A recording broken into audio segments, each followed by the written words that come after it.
রমাদান মাসে যদি কোনো মেয়ের পিরিয়ড হয়ে যায়, কোনো মেয়ের মাসিক হয়ে যায়, সেই ক্ষেত্রে সে কি ইবাদত করতে পারে বা সে তার সময়টা কেমনে কাজে লাগাতে পারে, এটা মেয়েদের জন্য দামি একটা বিষয়। বিকজ অনেক মেয়ে অনেক প্ল্যান করে যে আমি রমজান মাস আসলে নামাজ পড়বো, রোজা রাখবো, বেশি বেশি কোরআন তেলাওয়াত করবো। হঠাৎ করে কি হয়, পিরিয়ড হয়ে যায় এবং এই জন্য তারা ইবাদত থেকে অনেকটা বঞ্চিত হয়ে যায়।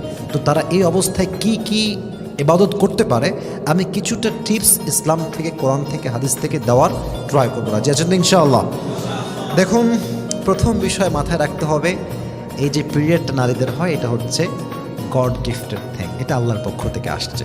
So first you have to accept the decision of your God, decision of আল্লাহ সুবহানাহু ওয়া তাআলা।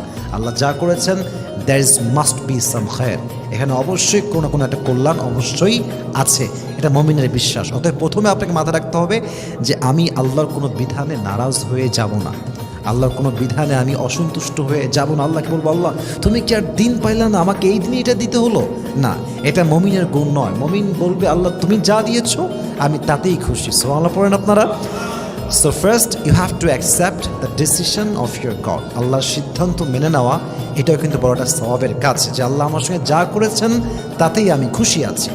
আচ্ছা, এখন ইবাদত কি করতে পারেন, সেক্ষেত্রে কিছুটা গভীর কথা আপনাকে বুঝতে হবে। সেটা হচ্ছে, দেখেন, আপনি এখন একটি মাজুর হালাতে আছেন, আপনি অপারগ, আপনি চাইলেও নামাজ পড়তে পারবেন না, আপনি চাইলেও কোরআন তেলাওয়াত প্রপারলি করতে পারবেন না। এখন আপনি কি করতে পারেন, আপনি মানুষকে ভালো কাজে মোটিভেট করতে পারেন। এটা অনেক দিক থেকে হতে পারে।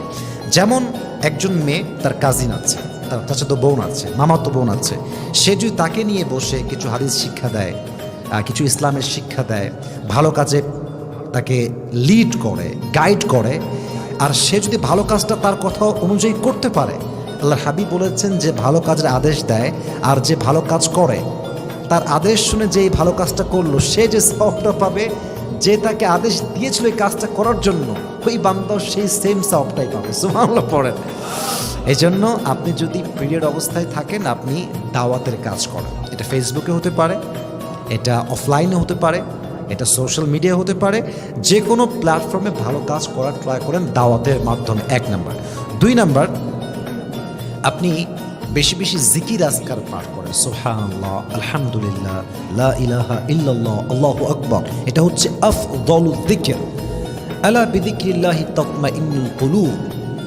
জিকিরই হচ্ছে পৃথিবীতে এমন শ্রেষ্ঠ একটি ইবাদত, যেটা বান্দার হৃদয়টাকে প্রশান্ত করে দেয়, একদম শান্ত করে দেয়। এই জন্য ট্রাই করবেন বেশি বেশি জিকির করবার জন্য, এখানে কোনো রকম কোনো সমস্যা নেই। পাশাপাশি আরেকটা বিষয় মাথায় রাখতে হবে আমার বন্ধুদের জন্য, সেটা হচ্ছে এই যে আপনার পিরিয়ড হয়ে গিয়েছে, এই অবস্থায় আপনি জিকিরের পাশাপাশি মাঝে মাঝে দুরূদ শরীফও পাঠ করতে পারেন। দুরূদ শরীফ পাঠ করবেন, সংক্ষেপে হতে পারে, আপনি পড়তে পারেন সাল্লাল্লাহু আলাইহি ওয়াসাল্লাম, অথবা আপনি দুরূদ ইব্রাহিম পড়তে পারেন, আল্লাহুম্মা সাল্লি আলা মুহাম্মদ ওয়া আলা আলি মুহাম্মদ কামা সাল্লাইতা আলা ইব্রাহিম ওয়া আলা আলি ইব্রাহিম ইন্নাকা হামিদুম মাজিদ। দুরূদ শরীফ পড়েন, জিকির আজকার করেন, পাশাপাশি মানুষকে আপনি দিনের দাওয়াত দেন, এবং সবচাইতে গুরুত্বপূর্ণ বিষয়, ডু সামথিং ডিফারেন্ট, একটু ভিন্ন কাজ করেন। যেমন কি করতে পারেন, আপনি আত্মীয়তার হক আদায় করতে পারেন। কেমনে? আপনার আত্মীয় গরিব আছে, আপনি যাকাতের টাকার মাশাআল্লাহ আপনার কাছে আছে, আপনি দান করে দেন। আপনার আত্মীয় সে বন্ধু কথা হয় না, এটা phone call then.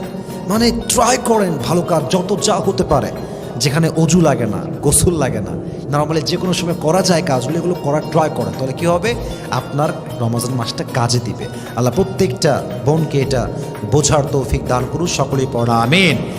And most of all সবচেয়ে গুরুত্বপূর্ণ বিষয়টা হচ্ছেই, যখন কোনো মেয়ের মন খারাপ হয় যে কেন এটা হয়ে গেল, কেন আমার পিরিয়ডটা এখন আসলো, এই যে মনের একটা কষ্ট, ফিলিংস, এটাও তার জন্য সওয়াবের কারণ হচ্ছে কি, বান্দা যখন কোনো ইবাদত করতে না পেরে কষ্ট পায় যে কেন করতে পারলাম না, কেন জিকিরটা করতে পারলাম না, কেন আমি নামাজটা পড়তে পারলাম না, কেন তাহাজ্জুদ পড়তে পারলাম না, এই আফসোসটা, তার যে এই যে রিগ্রেটটা, তার যে কষ্ট ভেতরে, এই কষ্টের দ্বারা সে ইবাদত করলে যে সওয়াব পেত আগে, আল্লাহ সেই সেম সওয়াবটা তার কষ্টের জন্য, তার ফিলিংসের জন্য তার আমলনামায় লিখে দিবে। সুবহানাল্লাহ পড়ায়।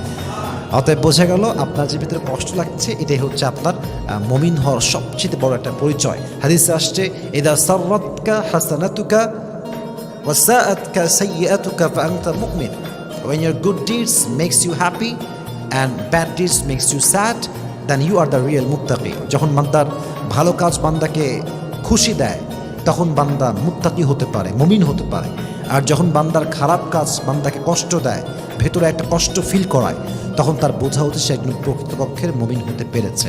আল্লাহ আমাদের সবাইকে রমজান মাসে ভালো ভালো আমল করার তৌফিক দান করুন, সকলে পড়না আমিন।